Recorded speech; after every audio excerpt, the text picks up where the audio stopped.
Greetings, fellow citizens of Disneyland. Brickey here. Food and beverage has returned to downtown Disney, and so have the people. The resort feels alive again. Disney's California Adventure is preparing for the return of food and beverage, which means we've seen some shifts around DCA getting prepared for people to return.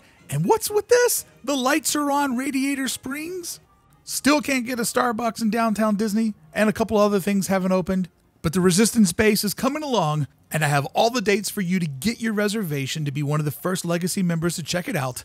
And yes, the gates were open. We get up close to Avengers Campus. It's what's new at Disneyland. So before we dive into this week's update, celebrating the return of food to the downtown Disney Resort, I thought it was important to go back to a couple of weeks ago just to show the sadness of abandoned downtown Disney Resort with no people around. It just really took the heart and soul out of the resort.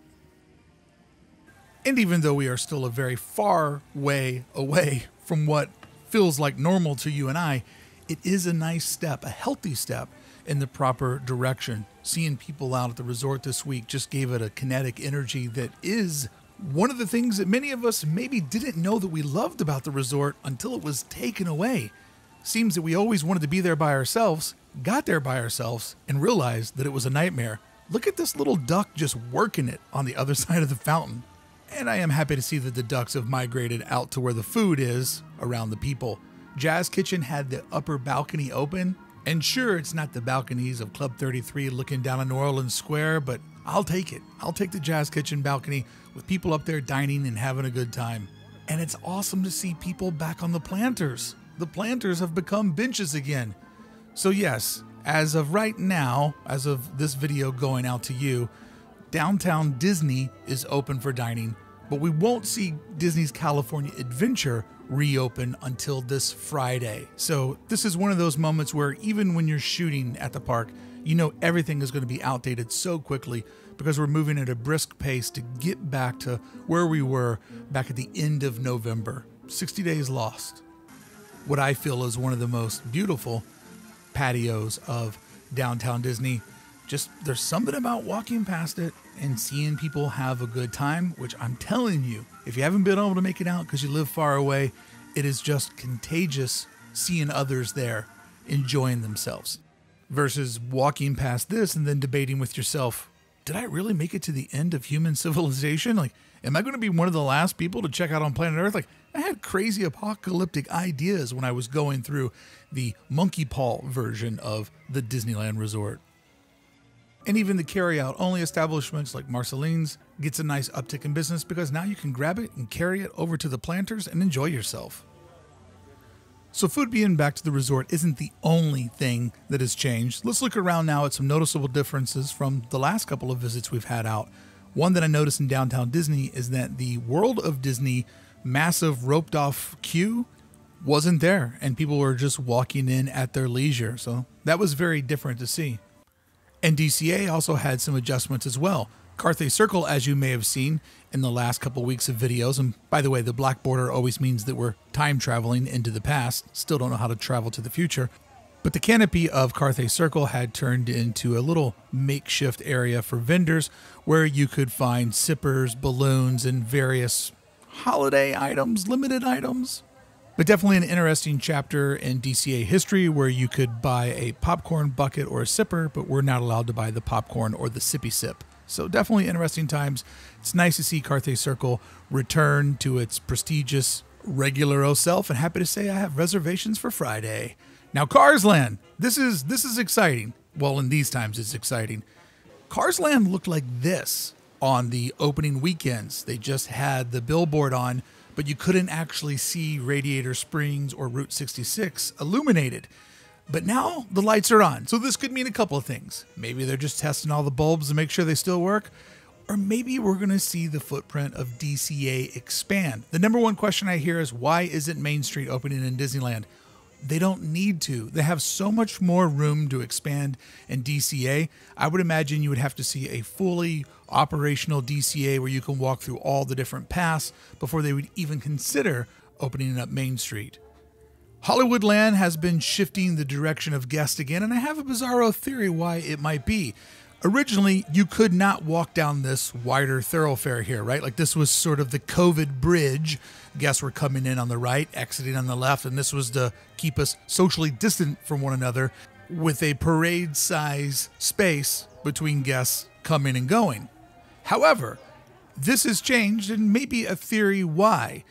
Are they going to be using this spot that we can't get back into possibly for the WandaVision photo op? They did say that the photo op would happen someplace by the backlot studio shop. I don't know. I'm going Friday for the Legacy preview, and I'll be doing a live stream, keeping you all up to date, and I'll be producing a video Friday as well, showing you, hey, is the WandaVision photo op worthy of coming out to the park, standing in line during these bizarro times just to rip that perfect pic? Are they building the apartment inside the backlot premiere shop? I mean, do they want to bring people indoors for something like that? Will they line people up outdoors, or could maybe this space be reserved? I'm kind of leaning more toward indoors, but then I thought, well, why would they do this shift? Like, why would they move around the people flow that they had kind of perfected? Maybe it's because they need to use this space for something else. I don't know. Just something to get excited about during these times. During the times that you can't buy a Starbucks at downtown Disney. 3 locations, can't get a Starbucks to save my life. I need it back. I need it back. I need a coffee at the resort in the worst way possible. And Sprinkles was still closed. I would assume that this will be something that will transform back into being opening as we get further into food being allowed to be consumed at the resort. And Sprinkles was saying pints only. So I said, okay, no Sprinkles for me, because I'm not going to just like chug a pint while I'm at the park. I know, loser. But then when I was leaving, I did see people walking out with cones and cups and sitting all around the planters. So yeah, one of my true loves is back.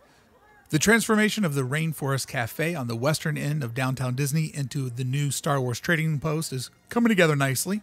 I have to say the camouflage netting applied over the pergola is a very nice choice. There's no crying in baseball and there's no pergola in space. So it's nice to see that camo netting tie together the theme of this being a jungle-based resistance base. That's too many bases in a row. What are your thoughts on this theming? Is it matching your expectations? Do you feel like they went a little bit short? Are you just excited to see anything new in downtown Disney and for them to put a little bit of budget into this? I mean, for those that are complaining, they could have just simply put a sign out front and open the doors. I mean, I think this shows a little bit of goodwill on trying to create some experiences for us that are somewhat like what we know when we go into the park. Now, this space will open on February 19th, and the Wonderground Gallery will open as well that day. There will be a special preview for Legacy Pass holders between the 16th and the 18th. You will be able to book that on February 9th. Over at the Disneyland website, they now have a page for Legacy Disneyland Annual Pass holders. Just rolls right off the tongue. But you'll be able to go over there, book your reservation, and hopefully I'll see you out there. It'll be fun to have another Legacy reward given to us. You know, they're trying to do what they can to extend the olive branch to keep us happy, to retain us as a customer. But I do have to say, I've seen a lot of comments, and I'm now thinking about this. For those of you that are APs that live further away, you do have a pretty good complaint on what about some perks for the APers that just don't live down the street. I did get a reward that these gates were finally open on one of my trips. This opened up on like a Thursday, and I had just been there on Tuesday, and then by my following visit a week later, it had already been shut down. There we see the sippers and balloons that used to be underneath the canopy, underneath Carthay Circle. I have to tell you that I am just like fascinated that this footprint of space is used for event runover space. I would have thought with how small the footprint for Avengers Campus is, they would take everything they could that was adjacent and use it for this new land. Zooming in here, you can see that little hook guy that is no doubt going to be a part of the rooftop shows, bringing the Marvel action into the Avengers Campus. And I really hope and I suspect that they will use these rooftop stages way more than they have, which is basically zero for the rooftop stages over at Galaxy's Edge. Looking at it from this angle, it really does show just how high this building is and why you would want to be clipped in if you're a cast member performing Avengers stunts up on the rooftop, or maybe this has something to do with the flying Spider-Man. I'm very excited to see how they use the roofs. It's a brilliant design concept of putting the show up high so everyone can watch it at the same time, allowing everyone to get the perfect pick. But I am fascinated that this door doesn't bring out the overflow of guests waiting to get into Web Slingers. This is the area where we used to go in to get into It's a Bug's Life. This is where we would also be able to duck in to get the Radiator Springs Fast Passes. Just like Marvel is such a lucrative brand that Disney owns. And I'm just so surprised that this is the footprint given to a land that's going to be highly in demand, and that they wouldn't just give it every inch possible. But man, it looks so good lit up at night. Over to the right, you can see the crane that we suspect will be a part of projecting the flying Spider-Man.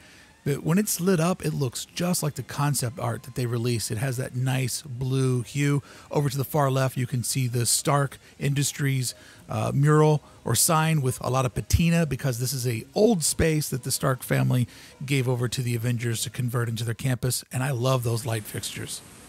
All right, friends, there is the update of everything new this week out at the Disneyland Resort. Please give this video a thumbs up. Leave a comment. Let me know what you think about all these changes. And if you want to support the channel, I just opened up club1313.com. Not only is it a way to support the podcast and the YouTube channel, but it's a way to meet other awesome Disney fans and be a part of a rad community that loves all the things that you love. All right, friends, until the next time I see you standing in Avengers Campus, I'll see you back here on the channel with more Disneyland news. Thank you so much for watching.